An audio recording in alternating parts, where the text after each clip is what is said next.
right, advanced blood aspiration. God, who cares? Phlebotomy does it. It's not my problem. Our techs do it. I'm doing more important things. That's what I thought when I was in the ER.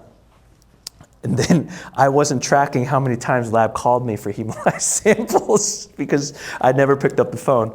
So hemolysis versus cavitation, let's go over it, okay? How to fix this issue is low pressure. This is key, and sometimes your vacutainers are too high in negative pressure. Okay, pull-pause technique will mitigate this issue. Hemolysis is the rupturing of cells. Cavitation is the nucleation and reformation of gases after they've left or congregated in a fluid or cell structure. How many of you have pulled that syringe and saw bubbles coming out of it? It's leaking. That's what we say, right? It's leaking. If it was leaking, where was it leaking when you flushed?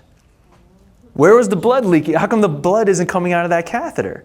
It's not leaking, it's cavitation.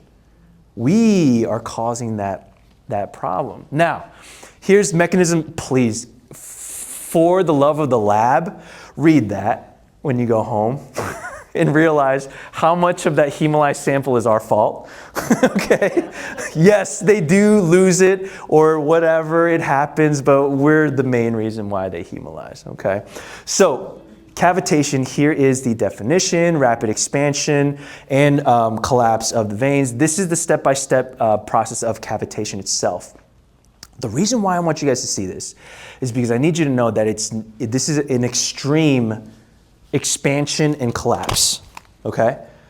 It's extreme and it's fast. So when we're doing this, like a lawnmower, that's why it's cavitating and hemolyzing. However, if we do it slow and gentle, with low speed and low pressure, pull, pause, we're going to reduce that expansion and collapse, causing that hemolysis. Okay, so this is the math to prove it. You can go look at it yourself. Basically, it says the amount of time we apply negative pressure to that blood and the amount of negative pressure, both combined, affect the hemolysis rates.